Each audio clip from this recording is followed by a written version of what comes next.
Back to LA now. The Clippers, actually a fairly quiet off-season for them. Like, the biggest thing is probably like the little bit of speculation around Paul George trades and stuff like that. But other than that, they made a really smart move most recently, traded 2 seconds for KJ Martin, who is an interesting piece for mine, adds to their depth. Do they really need it? I don't know, but there's some potential there, no doubt. Westbrook, 2 years, $7.9 million contract. For all the hate that many people give Russell Westbrook, we've got to now disregard the fact that he was once on $40+ million. He's now pretty much close to a minimum, and I think that's a great deal. And I thought his playoff form and his form overall for the Clippers late last season was actually pretty decent for a guy that you've now got on minimum chips. Mason Plumlee, bringing him back 1 year, $5 million. A nice backup centre there who could even play over Zubac at potentially at times.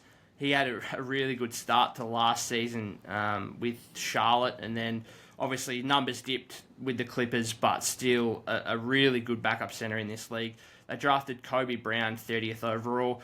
Again, looking at their overall rotation now, they're still like way too deep, but without enough top high-end talent past Paul George and Kawhi Leonard, which is a real issue when those two guys are incredibly injury prone and are unlikely to see the floor for more than 60, 65 games max during the regular season and then come playoff time.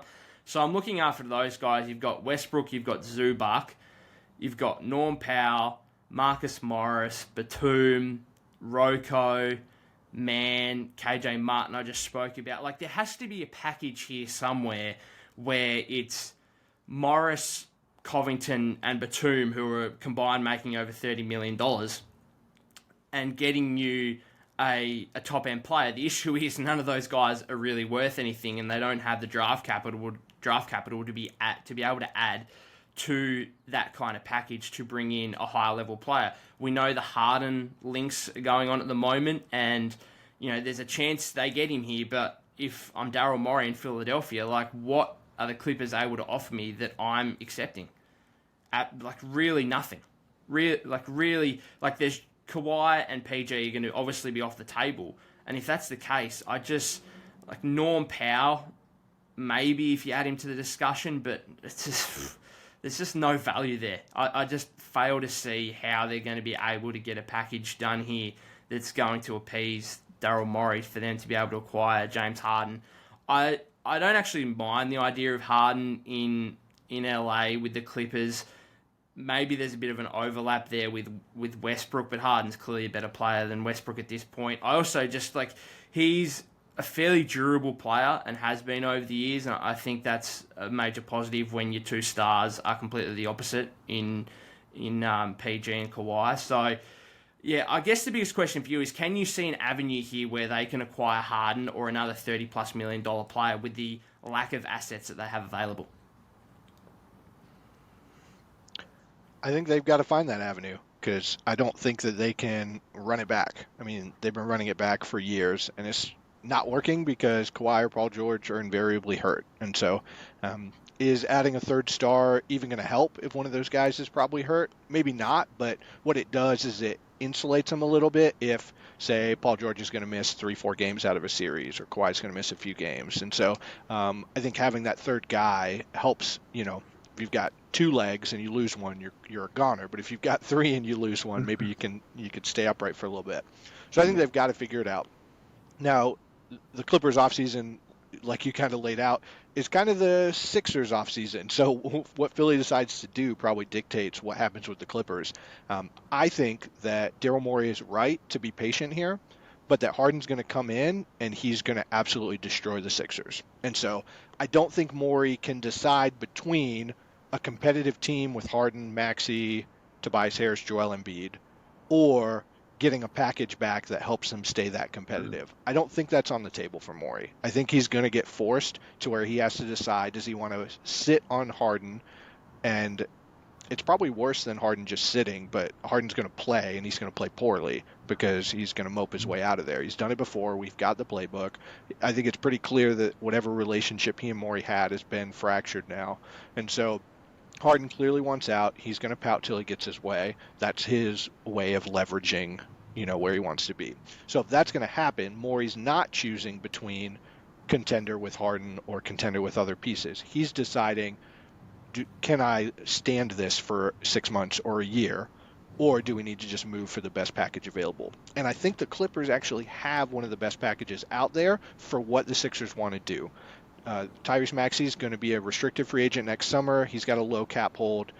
You've got multiple players coming off the books. Tobias Harris comes off the books. And so ideally, trading Harden for expiring contracts allows them to wade into free agency and make big moves next summer. Now, they've got to land those guys, and teams like the Knicks and the Mavericks have been opening up cap space and not using it for years. But I think the Sixers feel like they have a pretty good track record adding some big name free agents, and so they may try to do that. And if they're going to do that, Morris is expiring, Batum is expiring, Covington's expiring, and so I think that's your pathway, is you build a package around those guys. The Clippers can kind of finagle their way to 2 picks, and I think that's the best package that fits how the Sixers are going to move forward, because no one's giving up something big for Harden because he's on the last year of his deal and he can't sign an extension. So no one's going to give up what more he wants. And I think that the Clippers having those expiring deals are going to get them the closest. And then that actually allows them to kind of put the ball in Maxey's hands anyway and see what he can handle as the number 2 option next to Embiid. So I think ultimately, I would guess that Harden is on the Clippers probably by the start of the season, but certainly a month or 2 in. That's what my gut tells me. Yeah, no, I agree. I think you make some great points there because as you've said, we've seen James Harden in the past with Houston, with Brooklyn. If he wants out of there, he'll get his way out of there and he'll act in a way that forces the general manager's hand. And I think you're totally right that he's probably going to come into training camp, do the same thing. I would be surprised if he got moved before training camp because I think Daryl and the 76ers will try and hold out hope of him coming in, being somewhat fit, being somewhat motivated. Because the other aspect of this is he does only have 1 year on his contract. So is it in Harden's best interest to come in and not be motivated, to be out of shape, and perform poorly early next season with the thought of, hey, I need to make another big contract here 6-8 months down the line in free agency next offseason. So that's the only kind of chip I think that Daryl Morey and the 76ers can play here is, hey mate, you want another big contract next offseason, you need to come in and be motivated and perform somewhere near your optimal level rather than what you've done in the past, which is come in, mope around, be out of shape, not perform poorly, be a detriment to the team until you eventually get traded. I do think that that's probably more likely and that Harden won't actually initially care about his free agency next offseason. He'll pout, he'll do whatever, get traded, and then obviously at the Clippers he'll come back to what we know James Harden to be at this point of his career. Is there anything else that you can see the Clippers doing, whether it's what's their starting lineup going to look like? Are there more moves to be made this offseason for them? I think that they're probably putting most of their eggs in the Harden basket at this point. They don't have a lot of flexibility to add players. You mentioned the KJ Martin deal. I think it's good to get some athleticism on the team because they lack that. He's got some pop. I think it'll be good to put him in some lineups. But as far as any substantial move, I think they, toyed with trading for Malcolm Brogdon. They backed out of that once they saw his medicals. I think that kind of a move, if they're not sure about Harden or if something else happens there, I think they've got to add some sort of ball handler, a guy who's got some juice with the ball, who can shoot a little bit. So they're going to be looking around for a guy like that.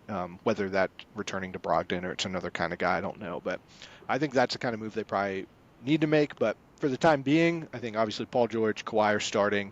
I think they like Westbrook starting. Zubac is going to start. And so from there, it's a matter of, do they play big and they, put in maybe Batum or Covington or Marcus Morris at the 4. Historically, that's what they've done and started George at the 2. I think their best lineup is probably sliding a little bit smaller and putting Terrence Mann in as the starting 2. But they have some versatility because, to their credit, they've kind of emphasized these wings. And so they've got a lot of guys who can play multiple positions in the middle of the lineup. They're not, flush with guards and bigs. And so I think that gives them some versatility if they can just get to a postseason healthy. And so that's the biggest mark. But let me ask you a Warriors-centric question from the Clippers. Yeah. How ecstatic are the Warriors guys going to be if Harden gets traded to the Clippers?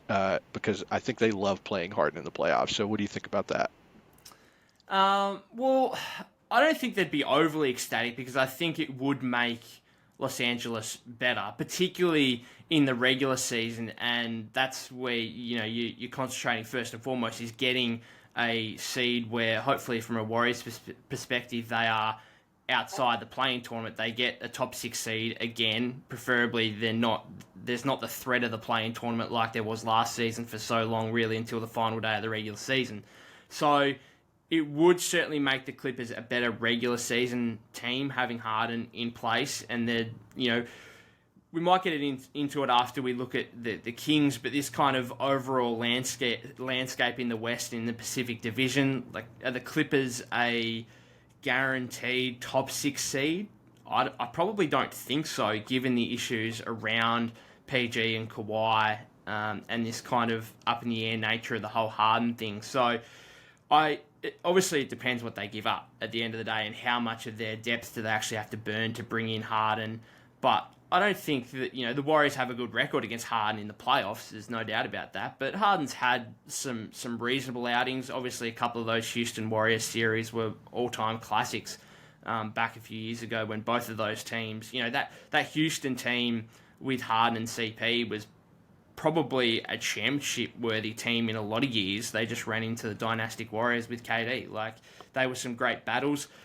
I don't think they'd be overly ecstatic, but at the same time, I don't think they'd be overly concerned either if that were to go down.